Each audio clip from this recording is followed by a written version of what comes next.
All right, Mayor Copeland, we can start. The public hearing scheduled for 2 o'clock is called to order. The clerk will call the roll. Mrs. Chilton, Here. Dr. Estra, Here. Mr. O'Neill, Here. Mr. Rue, Here. Mr. Copeland. Here. The purpose of this meeting is for a public hearing to consider proposed amendment to the zoning code. Has proper legal notice been given to the hearing?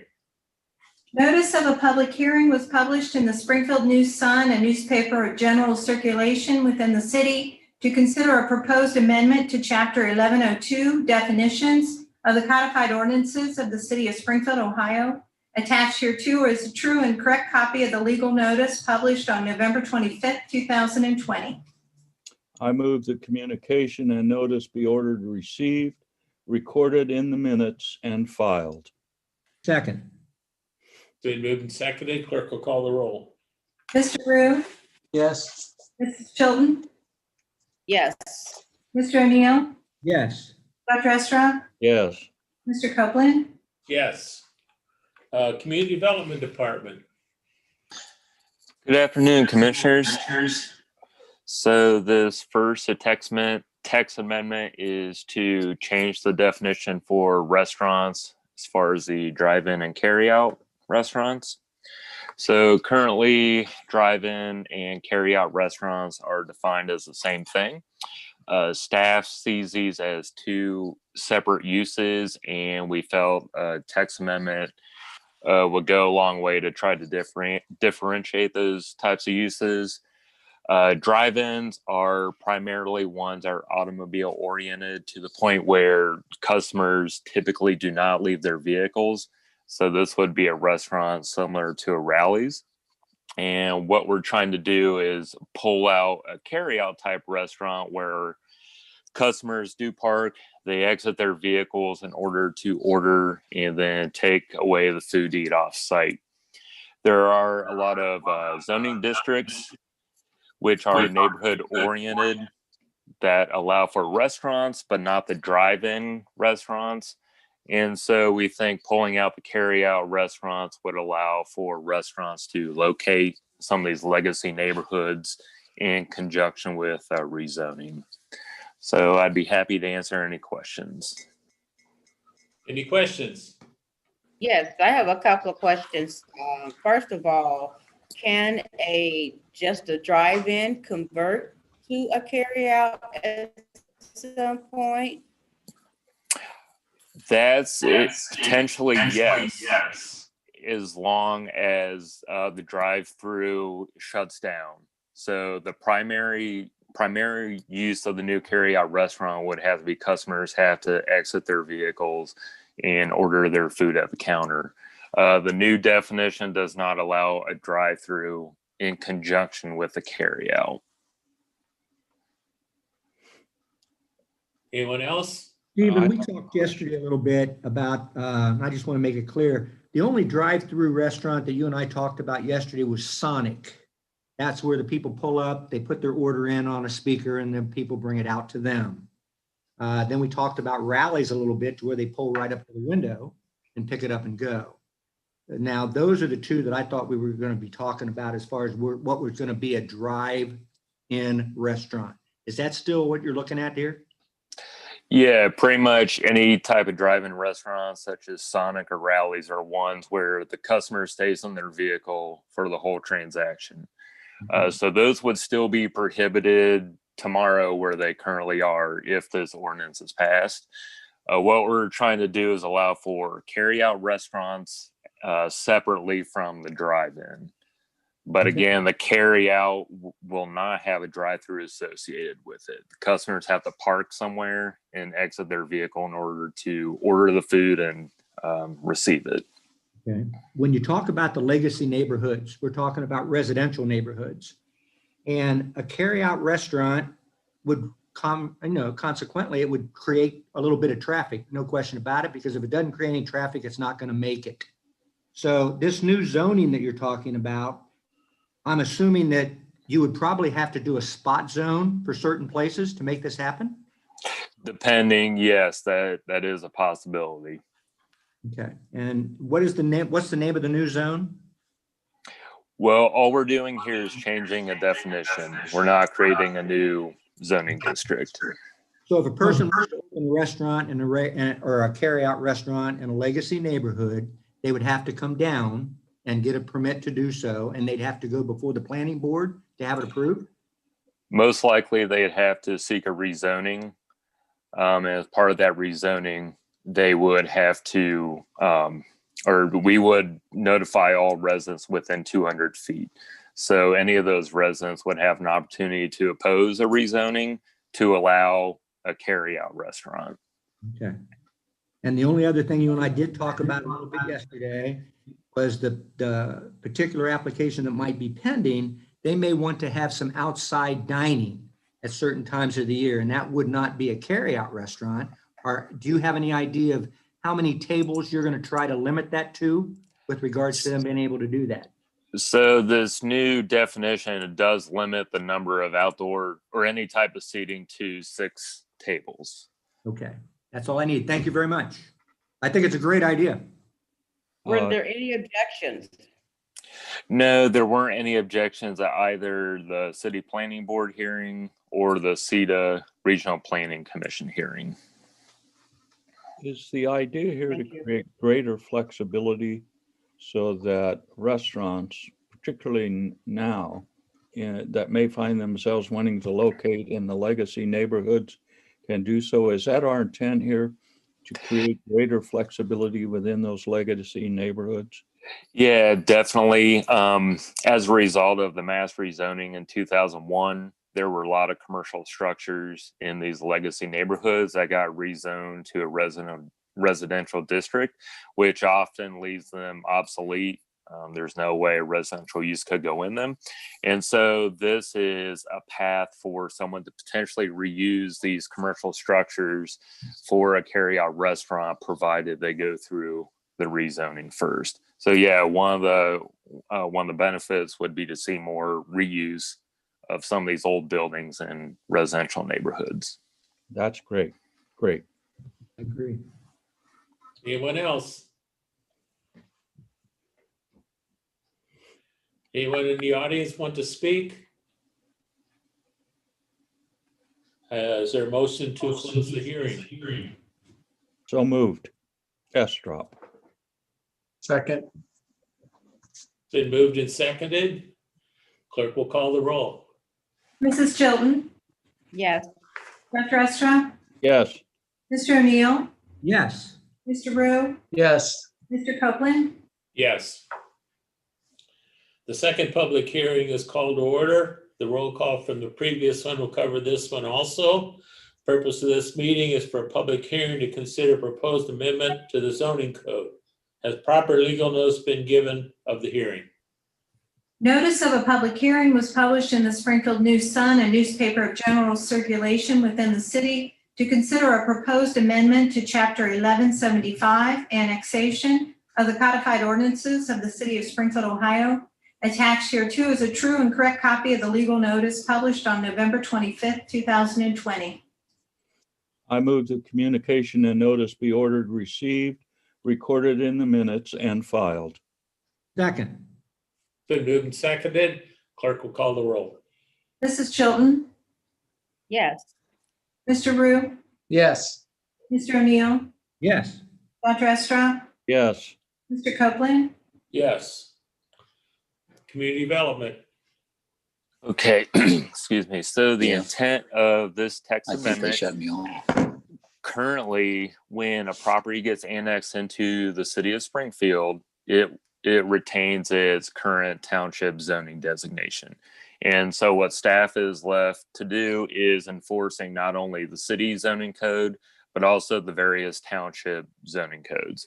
What we're going to do with this amendment is anytime a new property is annexed into the city, it will be given a city zoning district and city sign district. So what this will do is make enforcing any kind of zoning ordinances uniform across the board.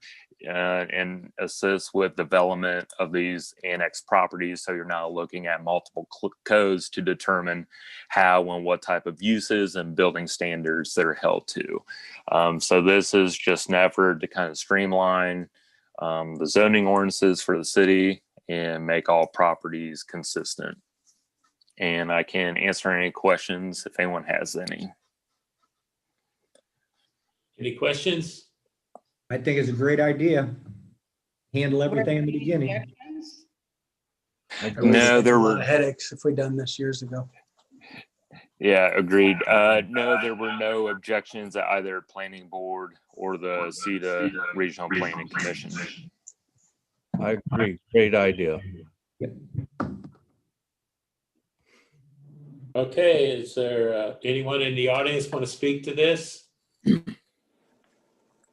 Is there a motion to adjourn the hearing? So moved. Estra. Second, Rue, Been moved and seconded. Clerk will call the roll. Mr. O'Neill, Yes. Mrs. Chilton, Yes. Mr. Rue, yes. Dr. Estra, Yes. Mr. Copeland, Yes. Public hearing number 3 is called to order. The roll call from the previous hearing will also cover this. Purpose of this meeting is for a public hearing, consider proposed change in zoning. Has proper legal notice been given to the hearing? notice of a public hearing for the purpose of considering the proposed change in zoning for 0.53 acre located at 716, 718, and 726 Court Street from CN2 Neighborhood Commercial District to CC2 Community Commercial District was published in the Springfield News Sun, a newspaper of general circulation within the city. Attached here too is a true and correct copy of the legal notice published on November 25th, 2020. I move the communication and notice be ordered received, recorded in the minutes and filed. Second. Clerk will call the roll. Mrs. Chilton, Yes. Mr. Rue, Yes. Mr. O'Neill, Yes. Dr. Estra, Yes. Mr. Copeland. Yes. Report from community development. Okay, would it be possible for the host to allow me to share the screen so I can bring the maps up? Sure.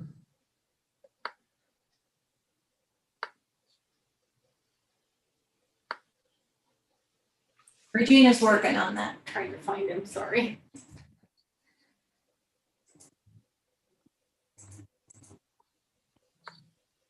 Okay, Steve, you should have that now.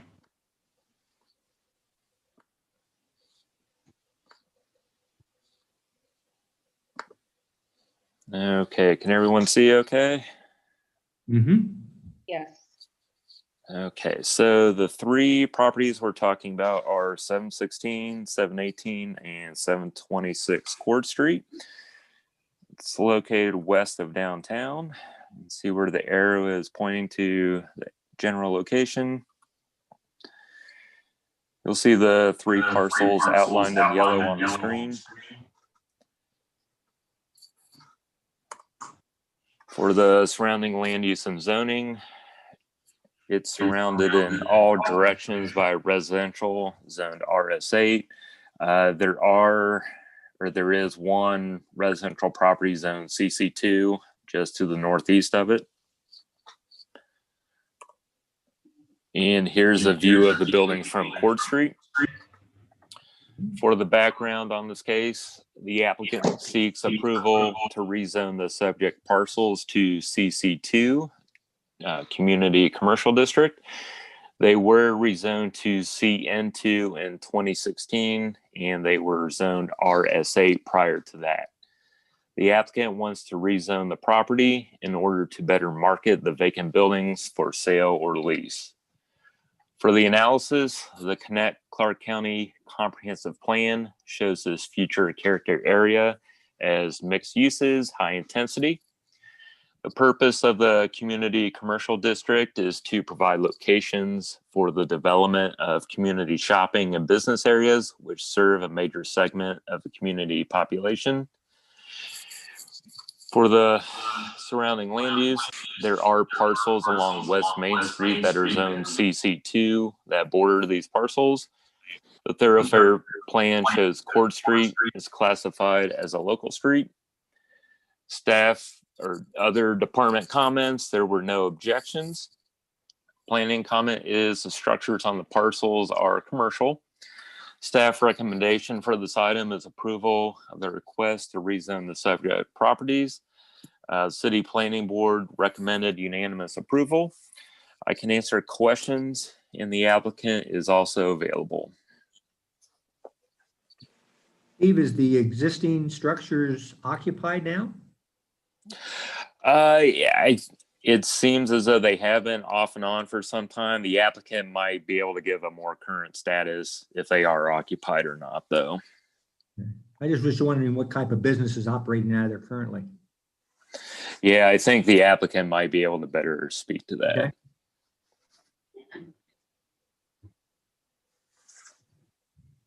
Since there were no objections, Stephen, what kind of businesses can operate out of there as opposed to the community commercial district?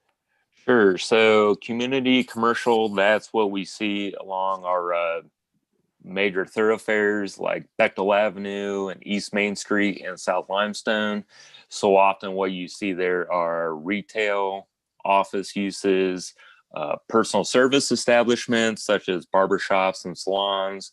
It also allows for banks and hotels. There are some conditional uses we often see in these areas, such as automobile and truck-oriented uses, as well as commercial recreational uses like exercise facilities. But those two need approval from our Board of Zoning Appeals first. So if any of those businesses, after we approve this, they would have to come to the board of the planning board and the zoning board? Only for the conditional uses are additional approvals required. So again, that'd be for something like a car lot or a gas station or an exercise facility. Those approval or those uses would need approval from our Board of Zoning Appeals first. But uses such as retail, office, or salons or barbershops, those could go in without any further planning board or zoning appeals board approval. So will this affect the neighborhood there that are residential? That would be a concern of mine.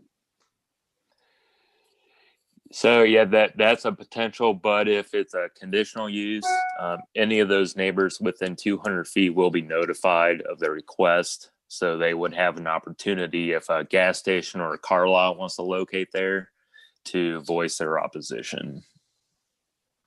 Thank you. Steve, could you bring that out to the larger land plot?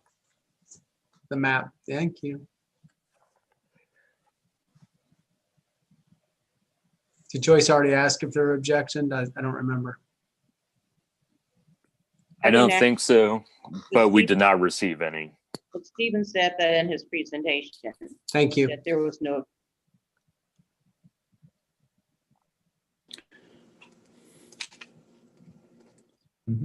Anybody else? Is the developer going to speak to the? I can get, Currently there? Yeah. I can get.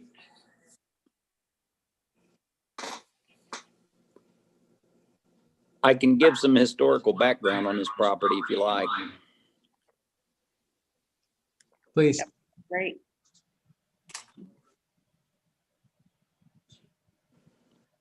Yeah, I'm available to speak. Could you give some historical background on the property? We can hear you, Clayton. Hello, He may not be able to hear us. can you hear me? Yes. I'm trying to speak. We can hear you, Clayton. I don't think you can hear us.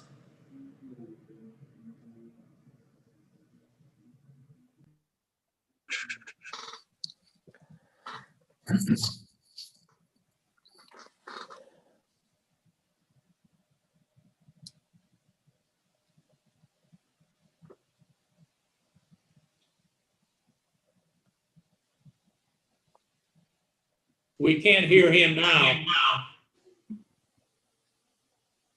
I can't. No, we can't hear him. Oh, I could hear him. Yeah.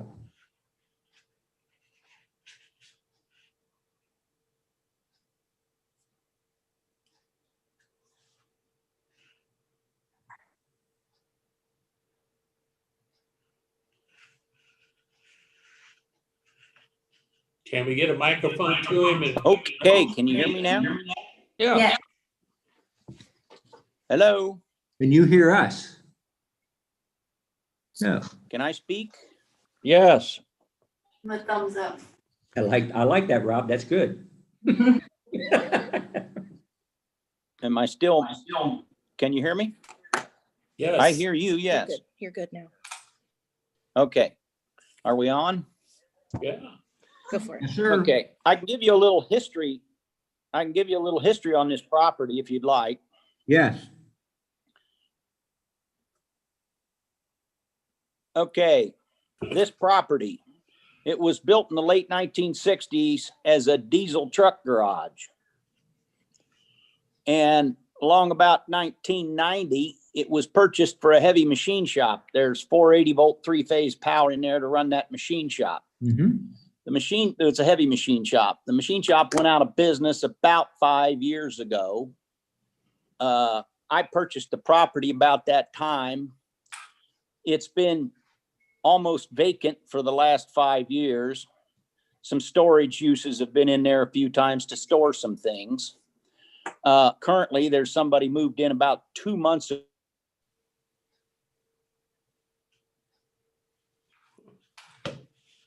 We lost him all of a sudden.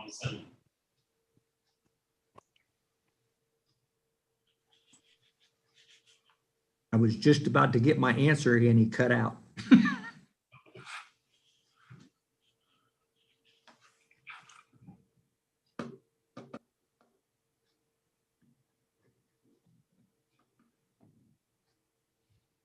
It says her name's listed as in the waiting room. What is it?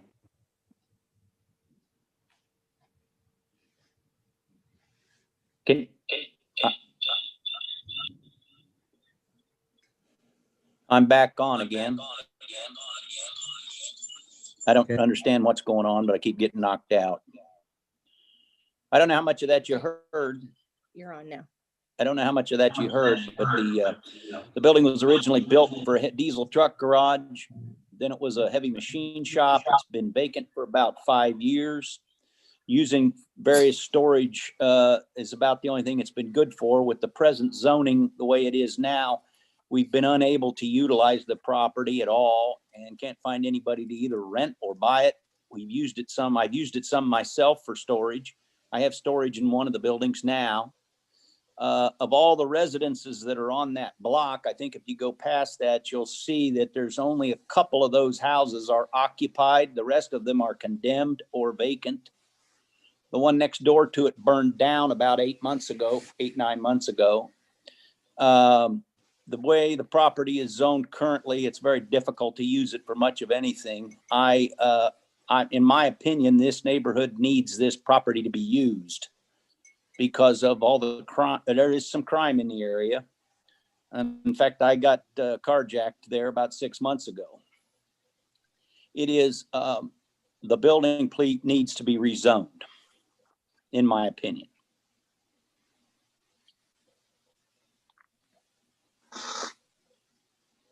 Anybody else want to ask him a question?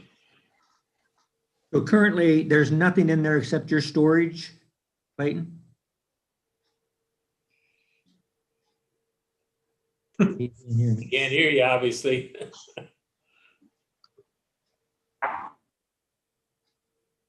Yeah, currently there's nothing in there but storage. I've got a guy that moved in the big building. The guy moved into the other building about 2 months ago to store some contractor supplies. Okay.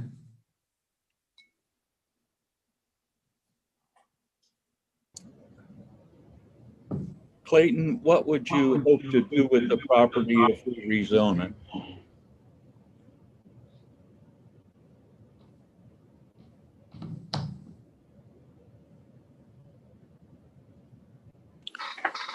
Well, I intend to keep the property and I'm hoping I can get a business in there of some sort that's coming and going every day, so that the property's being utilized and there's somebody in the neighborhood that's coming and going all the time.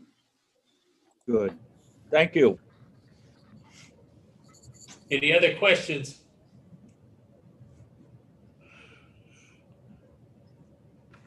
Okay. Is there a motion to adjourn the hearing? So moved. Estra. Second. It's been moved and seconded. Clerk will call the roll. Mrs. Chilton, Yes. Dr. Estra, Yes. Mr. Rue, Yes. Mr. O'Neill, Yes. Mr. Copeland. Yes. The meeting of City Commission is called to order. Please rise for the invocation and pledge of allegiance. Our God, we're grateful for the opportunity to serve the people of Springfield. We pray for all of those being affected by the virus in Springfield and for our community, that we get past this in the coming months. And we offer thanks really for all of those who are involved in trying to deal with the coronavirus. In your name we pray, amen. Amen. I pledge allegiance to the flag of the United States of America and to the republic for which it stands, one nation, under God, indivisible, with liberty and justice for all.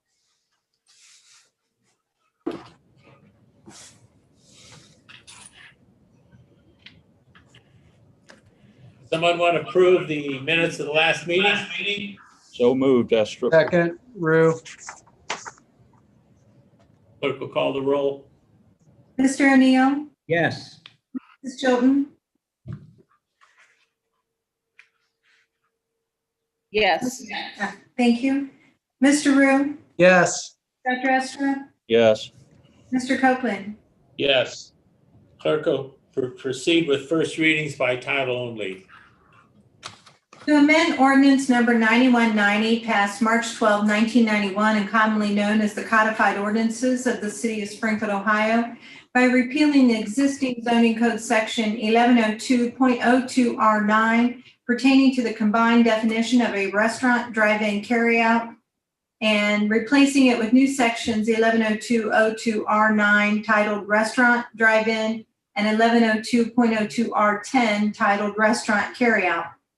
To amend ordinance number 9190 passed March 12, 1991, and commonly known as the codified ordinances of the city of Springfield, Ohio, by repealing the existing zoning code section 1175.01 pertaining to zoning requirements upon annexation and replacing it with new section 1175.01 titled Annexation. Amending the zoning map of Springfield, Ohio by rezoning 0.53 acre at 716, 718, and 726 Court Street, Springfield, Ohio, from CN2 Neighborhood Commercial District to CC2 Community Commercial District.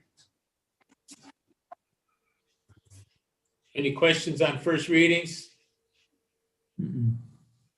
Clerk will proceed with second readings. Authorizing the city manager to enter into a joint development agreement and hangar rental agreement with Lone Mountain Aircraft LLC to lease maintenance hangars 1 and 3 and to make improvements to said hangars at the Springfield Beckley Municipal Airport. So moved, Estra. Second. It's been moved and seconded. Questions or comments from the commission? I want to thank Tom in particular for working on this, and there's a lot of other good things I think are going to happen at the airport in the coming months. So this is going to turn into a greater resource than it has been. I concur. Anyone else? Yes, I concur with what the mayor has said, and congratulate all involved for doing this under the leadership of Tom. And as Warren said, I think this is just the beginning steps of what we hope will be a major increase in the use of the airport for a variety of future aviation functions. Thank you. So did some of you catch the virus from Paul while you were out at the airport with us? I don't know. Probably No not. comment. Hey, I just wanted to just quickly say, big thanks to Seth Timmerman, the airport manager, worked hand in hand with Lone Mountain on this project. And then also City Services, Jeff Thomas and his crew that have been, really, they're working on every aspect of city buildings across the city, but certainly jumped in to make sure that this was done on time to meet Lone Mountain's timing requirements. So those two and the folks that work with them really went above and beyond to get this project done. So I just wanted to mention that, but thank you, commissioners. Anyone else? Clerk will call the roll.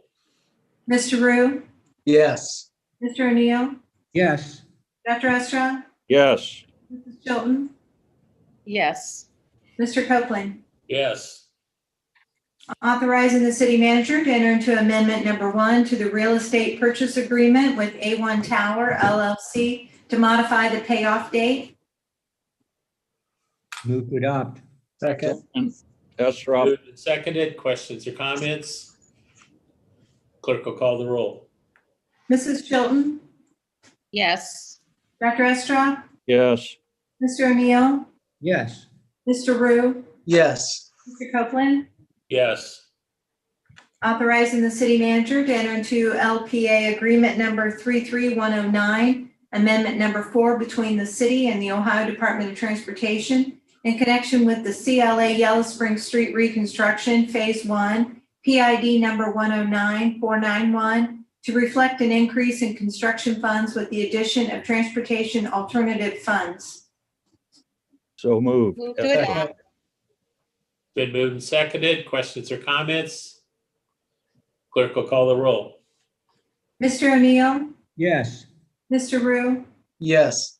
Mrs. Chilton, Yes. Dr. Estra, Yes. Mr. Copeland. Yes. Authorizing the city manager to enter into LPA agreement number 33222, amendment number 1 between the city and the Ohio Department of Transportation in connection with the CLA Yellow Spring Street reconstruction, phase 2, PID number 109607, to reflect an increase in construction funds with the addition of transportation alternative funds. So moved. Esra. Second. Been moved and seconded. Questions or comments from the commission? Clerk will call the roll. Yes, I was wondering if, I have a question here. I was wondering if Chris Moore was still on the phone and would tell again when this will take place, when the whole project will start. Yes, commissioners, I will have Chris pull up. There he is. Good afternoon. As everything is scheduled right now, phase 1, which would be from Main Street to Pleasant, would start in the fall of 2022. And phase 2, which would be from Pleasant Street down to Southern, would start in the fall of 2023.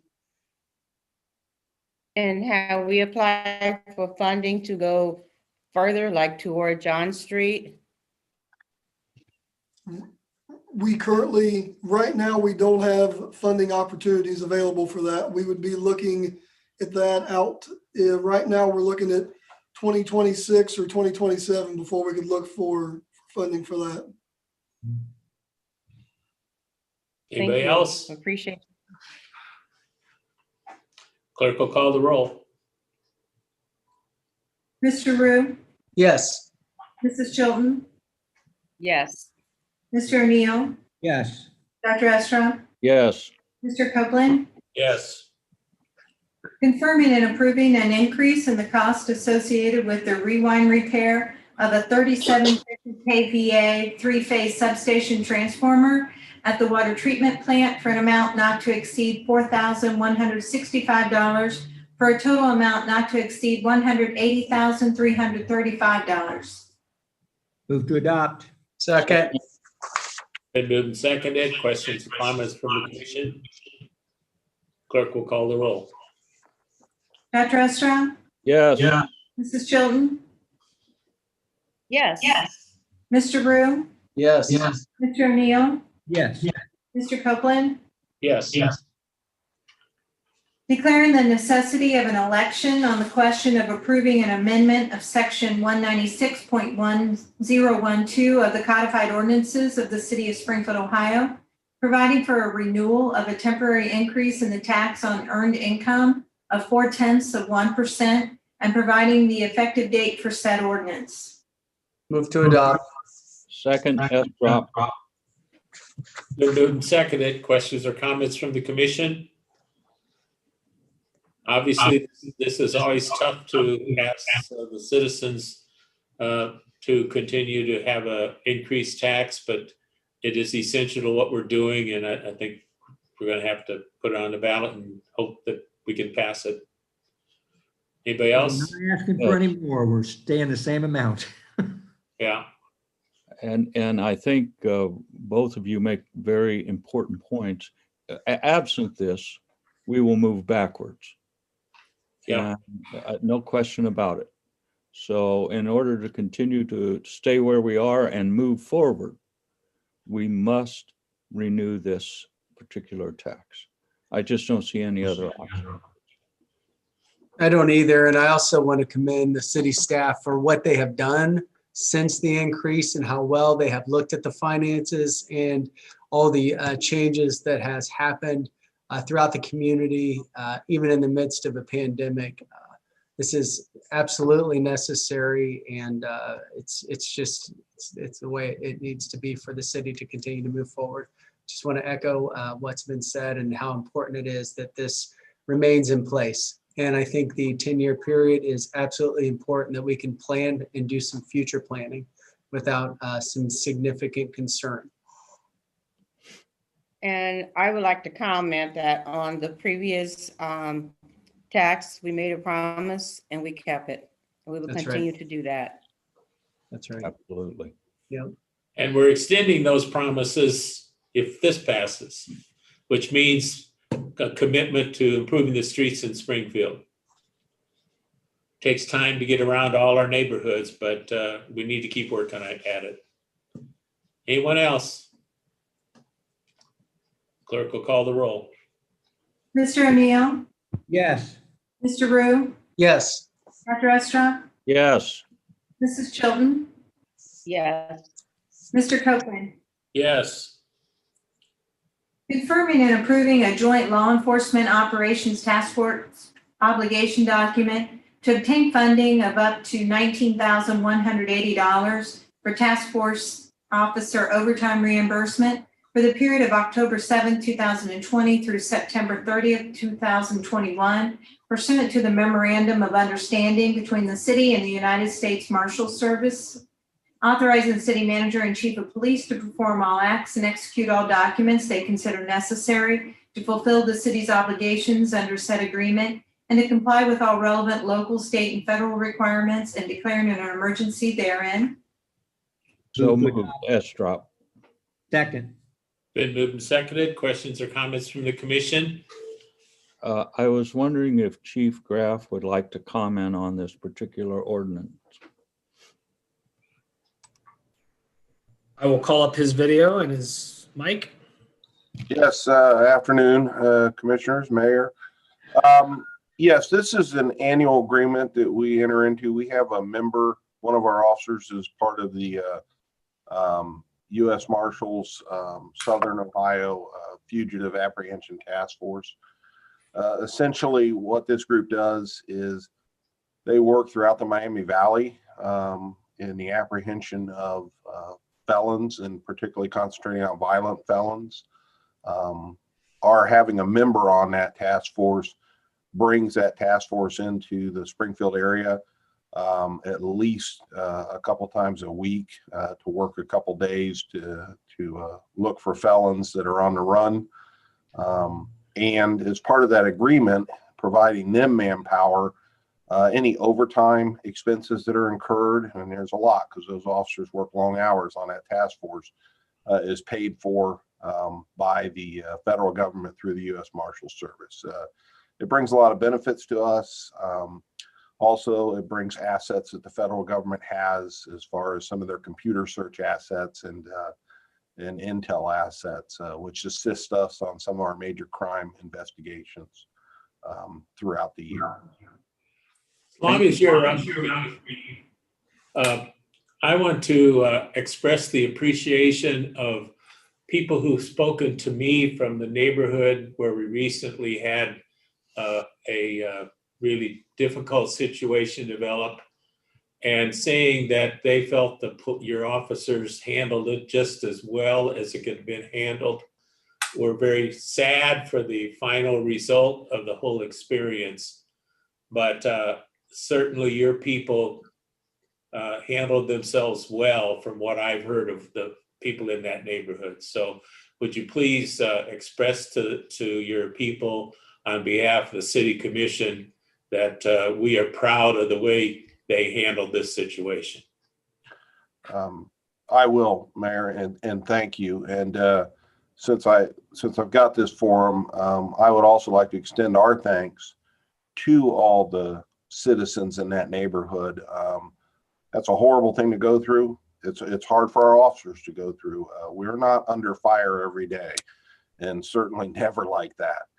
And for all those neighbors to be in that situation, yet they were helpful. They opened our homes to us to allow us to conduct our operations. They were feeding us, giving us coffee, all those sorts of things. And it just kind of shows what happens when citizens and police work together. It, like you said, it didn't end the way we wanted it to. And it's tragic, and it's tragic for that family. But if it wasn't for the help of the neighbors, the operations couldn't have gone as well as they did. And I just want to applaud that neighborhood. Our officers do as well. They've mentioned that to me numerous times, how decent and helpful the neighbors were, as well as the family and the people that were trying to help resolve that situation. And I also want to applaud my officers because that was a very tense situation, and I felt they were extremely professional, a huge amount of restraint.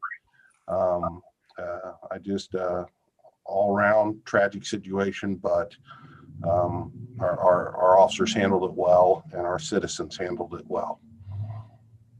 So Chief, did the family get some support from our local ministries here? Absolutely. As a matter of fact, when we realized how this had concluded, I reached out to some of our ministers, and actually our new police advisory team members were very helpful in making those connections. And several of our local clergy came out, as well as some of our folks that are involved in trauma counseling, and met with the family along with myself and some of my staff. And then they also came back to the police station and met with our officers, so to help out. So yes, they were extremely helpful and very instrumental in kind of starting the process of dealing with all that trauma. Well, thank you and your staff and all the local ministers that helped the family. Amen. Anyone else? Clerk will call the roll. Mrs. Chilton, Yes. Mr. Rue, Yes. Mr. O'Neill, Yes. Dr. Estra, Yes. Mr. Copeland, Yes.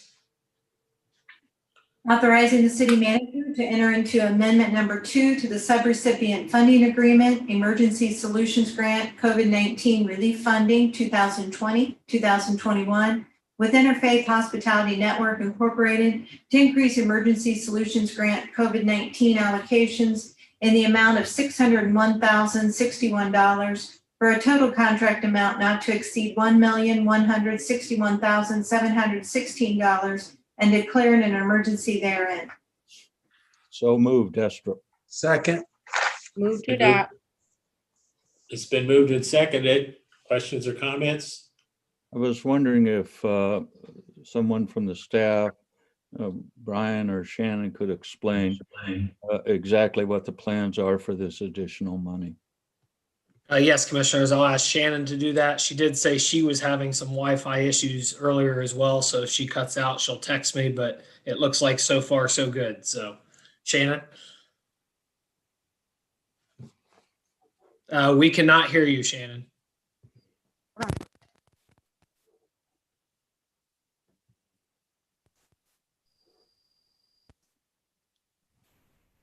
No, okay, There we go. Now we can hear you. okay. It's one of those days. This is part of the funding that you reviewed in December as part of the substantial amendment to the consolidated plan. What has happened with the submission of that amendment, HUD did turn our contracts much faster than they typically would. We're grateful for that. This $601,000 will be used for the non-congregate shelter expenses that IHN continues to have, and that we project that they will continue to have well into 2021. So again, this is funding that we received during the first CARES Act distribution of funds. So this is not new money, and it's not to really be confused with the bill that has been recently passed.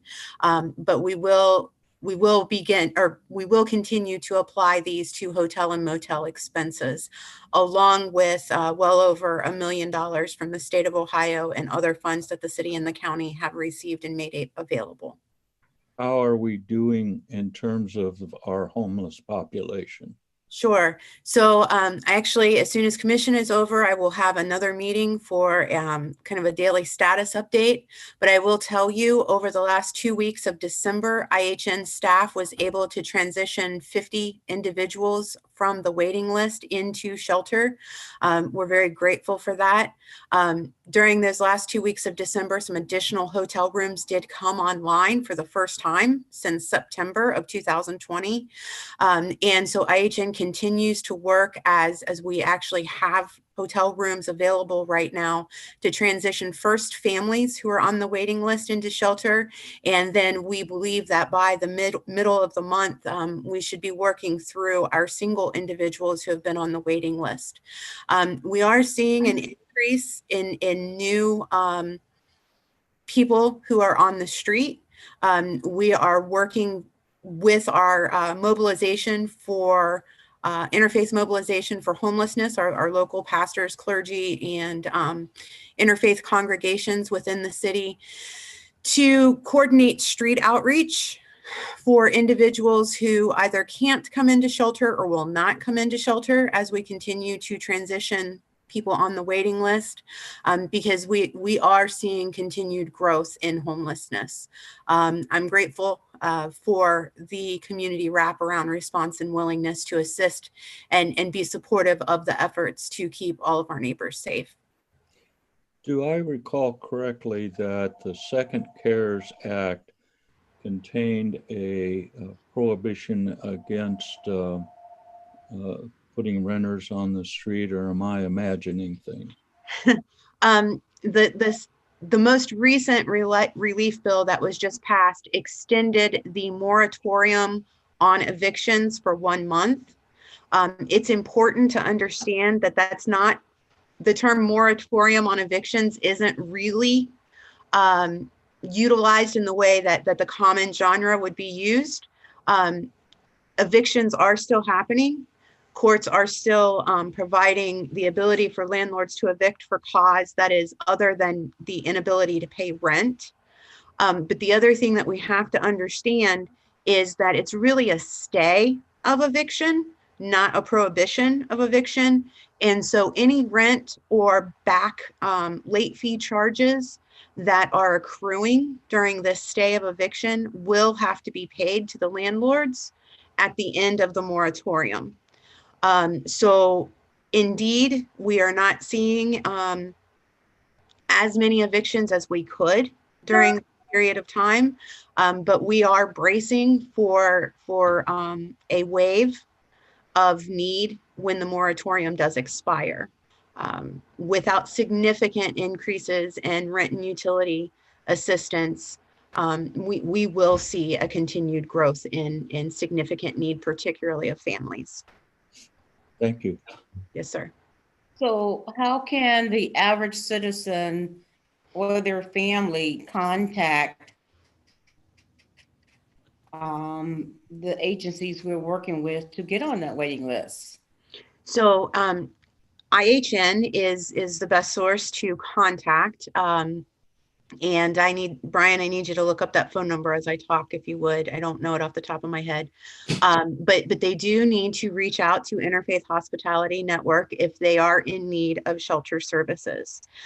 Just because we speak about the waiting list, I still encourage everybody to make that contact and do the initial intake, because sometimes there can be connections made that you and I can't necessarily think of off the top of our head. So families and individuals who are in need of shelter really do need to reach out to Interfaith Hospitality Network as soon as practical. For the rent and utility assistance program, at this point where we stand right now today, all of our assistance has been expended. That would be the assistance that was made available through the city, county, and by the state through OIC. We are, as kind of an industry, working very hard to make sure that both the state and federal government knows just how critically important additional rent and utility assistance is, not just to our families who need shelter, but to our economy as a whole.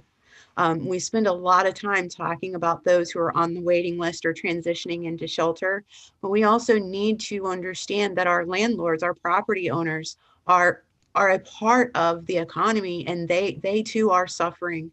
And so the rent and utility assistance program is just absolutely critical, not only to Springfield, but to our region and our country. So let me get this straight. If they need rent and utility assistance, they should contact OIC. And if they're in need of shelter, they should contact IHN. Yes, so Brian's going to give us the IHN phone number. But I do want to be clear, individuals can reach out to OIC for the most up-to-date information, but our funding it's been exhausted. Until we receive additional funding, none of our partner agencies have rent and utility assistance funds available at this time. Okay, thank you. Because I checked Yes. OIC's website with a question from a landlord earlier, and it said that well, they were out of funds, and then I checked to OIC, so it's kind of like a circle going here, but there's no funding available. Not today as we sit here, but we anxiously await the announcement at any time that the state and or federal government will release additional funding. And commissioners, that phone number for IHN is 937-325-8154. Can I say something? I had to reach out to Shannon in the evening. Could you repeat that? I had to reach out to Shannon about a week or two ago, and I didn't have the right information about our homeless population funding. There was confusion being spread around on social media. People were comments like, what's the city doing? Are they doing anything? Things like that we all know. Every face I can see, we all know we're doing something. But Shannon was able to articulate and have a long conversation with me and re-educate what we are exactly doing, what our department's doing, what the community's doing together, what different agencies are available. I just really appreciate that. And then Shannon, I believe within a day, you followed up with a very extensive email that explained all the commissioners what is going on with current numbers. And I appreciate the long hours you've been putting in and the work you've been putting in. And it is absolutely, just really appreciate it. Thank you so much. Thank you, sir. Amen. My honor. Thank you. Thank you, Shannon. Anyone else? Clerk will call the roll. Mrs. Chilton, Yes. Mr. O'Neill, Yes. Mr. Rue, Yes. Dr. Estrop, Yes. Mr. Copeland. Yes. Before I go on, I'm sorry, I should have read this email that I received from Otis Williams Sr. of 1627 Yorkshire Court. He wrote an email regarding that last item. I think the grant is needed to help the homeless and should be recognized, so the task is addressing homelessness in Springfield remains a priority for all who are concerned. Be good to your neighbor. Thank you, Otis. Moving on to the next item, confirming and approving change order number 2 to the contract between the city and the Shelley Company for the 2020 PI paving project to increase the contract in an amount not to exceed $46,761.06 for a total amount not to exceed $1,993,663.95, and to extend the contract completion date to December 3rd, 2020, authorizing the city manager to execute said change order number 2 and declaring an emergency therein. Move to adopt. Second. Been Yes. moved and seconded. Questions or comments? Clerk will call the roll. Mr. O'Neill, Yes. Dr. Estra, Yes. Mr. Rue, Yes. Mrs. Chilton, Yes. Mr. Copeland. Yes. The next item has been added to the agenda, amending ordinance number 20-10, approving general salary increases for non-bargaining unit employees pursuant to section 175.03C of the codified ordinances of the city of Springfield to correct the implementation date and declaring an emergency therein. Move to adopt. Second Estrop. Been moved and seconded. Questions or comments? Clerk will call the roll. Mrs. Chilton,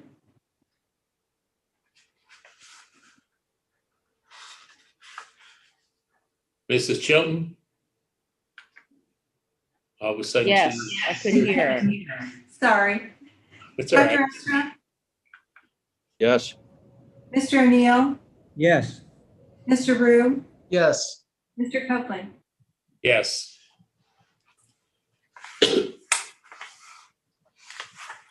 Does that conclude our agenda? It does. Are there other items that come before us from commissioners?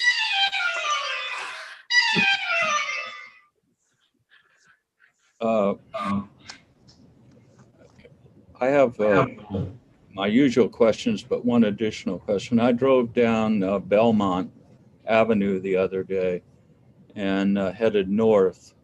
And I know we're talking to the contractor, but boy, that street's a mess. Where are we headed with that?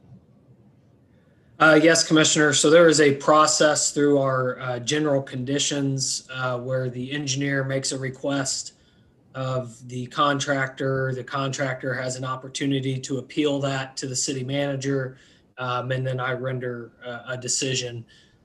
We've done that as of late last week. We've completed that process, and we're in the process of another 10-day window that the contractor has.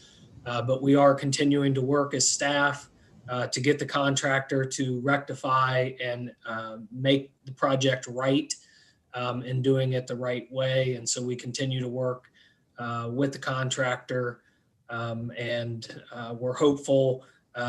Specifically, what needs to happen is the surface course will need to be removed and replaced, which means we will not be able to have that work completed until the asphalt plants open back up in the spring. But that is what we are working towards, is to get that process through, completed, and get the contractor to get that work done this spring. Thank you very much. And then my usual questions, how are we doing in terms of city services, in terms of COVID? Where are we with the South Side? And then for Mark, how are we doing financially?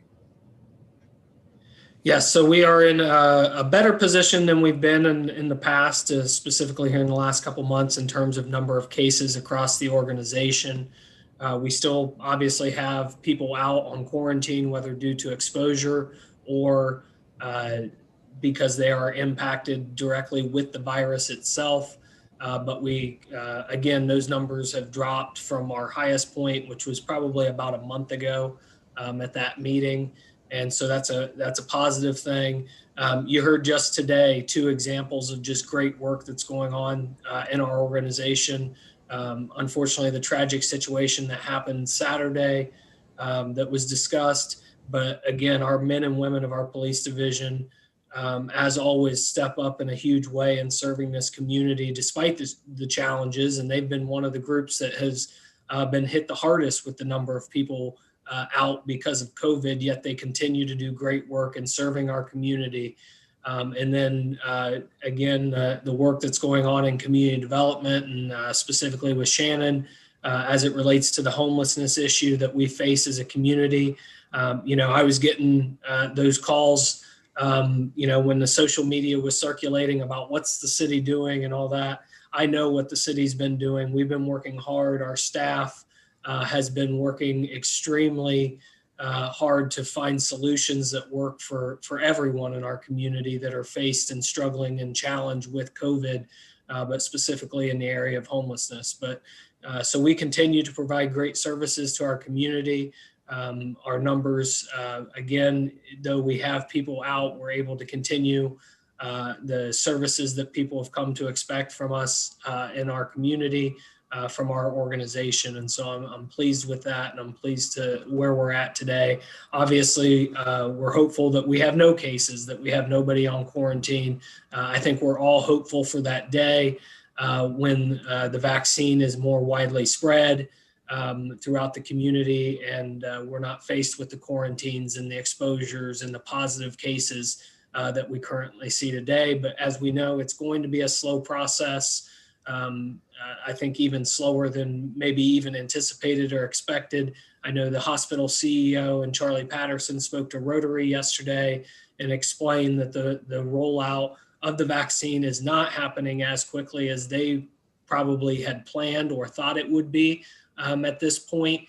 And so they continue to work with the 1A individuals that have been identified.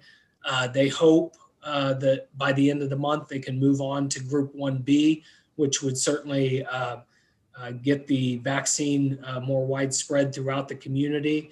But the number of vaccine doses that are coming into our community still remain fairly small in number right now. And that's put a challenge on the health department and the hospital in distribution of that vaccine. As far as the South Limestone Street project, go ahead, Dave. Very quickly, Brian. They clarified the problem by saying the issues are one of production at Pfizer, that Pfizer cannot get the materials that they need to manufacture the vaccine. And secondly, it's a federal distribution problem. It is not a problem at the local level or the state level. It's a problem at the federal level in terms of distribution to the states. And then in terms of getting getting the vaccine, again, Pfizer's having problems getting some material. So I want to encourage everyone to contact their local federal representatives. That would be U.S. Senator Brown, U.S. Senator Portman, and Representative Warren Davidson, and encourage them to put pressure on the agencies to get this worked out. We can also put in place the Defense Production Act to get Pfizer the necessary materials to produce the vaccine. And I don't see any higher priority right now than the production of the vaccine and the distribution of it. So I would encourage everyone in our community to contact Portman, Brown, or Davidson, actually all of them, and encourage them to put some heat on the federal authorities to get this right. I was just going to react that I don't think the senators are a problem. I think they're putting the pressure on. So it's particularly important to contact our member of Congress. Yes, agreed. As far as the South Limestone Corridor project proceeds, that project, as far as the Kroger is concerned, we continue to meet with the developer, Larry Dillon, and his company as we work on the redevelopment strategy and plan for that building and property, much larger property, and really looking at that four corners of John Street and Limestone as kind of a main connection point to the neighborhoods that are directly to the east and west. and also to the south and north there. And so we are focused with Larry Dillon on that project. And again, hopefully we can make great strides and progress in this first quarter of 2021 with him and getting a reuse specifically around food options in the former Kroger site there. We're also working on the South Limestone transportation network, as many of you know. We're coming to the conclusion of our open public comment period, which ends next week. We've had good feedback so far. We've met with several of the businesses along the corridor, as well as residents. We have another large meeting with residents next week to discuss the project and the alternatives. But we're excited to get that project moving forward. And we're still anticipating hearing from ODOT on funding for phase 2 of the project, hopefully by next week or the week after. So sometime in mid-January, we should hear from ODOT on phase 2 funding. So we're very hopeful and keep our fingers crossed that we will be able to receive that funding as well. I also want to mention, as we continue, so the South End is much larger than just the South Limestone corridor. Obviously, it is the primary commercial corridor and gateway into our community, but we also are continuing our engaged neighborhood planning. So as we talk about the services that we're doing, and so phase 2 of that engaged neighborhood planning has kicked off. And so people who want to learn more and participate in that can visit a specific website that's called This Is Our Field, THISISOURFIELD.com.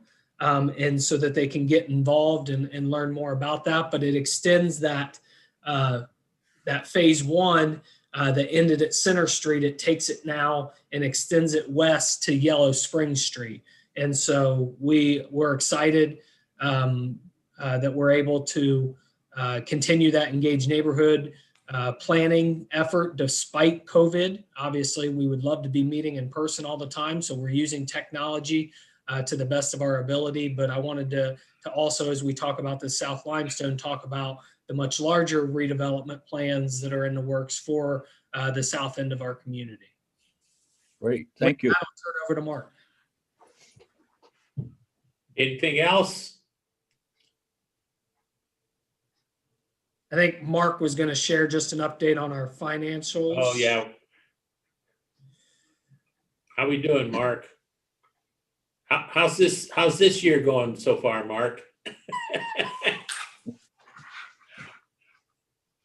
He's working to unmute himself, so. There we go. Sorry about that.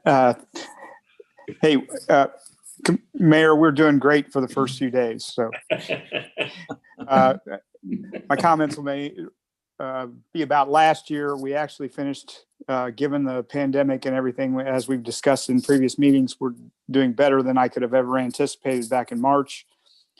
We finished the year down about 1.3% compared to the previous year in income tax receipts. Just to put that in financial perspective, that's about $500,000.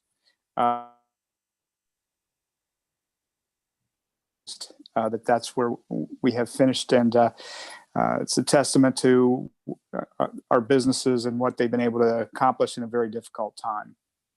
The city itself, we still have strong cash balances at this point in time, not only in the general fund, but in our utility funds.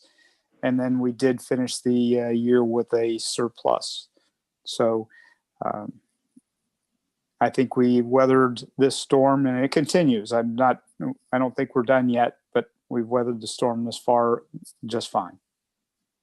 Okay, so we need to keep that quiet because we're still hoping to get more state and federal money. And I can tell you that we are in much better shape than most of the cities of Ohio. So, I think I have hopes that there will be additional federal funds coming to Ohio, and hopefully we'll get a piece of that. So we won't broadcast that too far. Okay. But keep up the good work. Yeah. Thank you. Anyone else? Is there a motion to adjourn? So moved. That's right. Second, It's been moved and seconded. Clerk will call the roll. Mr. O'Neill, Yes. Mr. Rue, yes. Mrs. Chilton, Yes. Dr. Estrop, Yes. Mr. Copeland. Yes.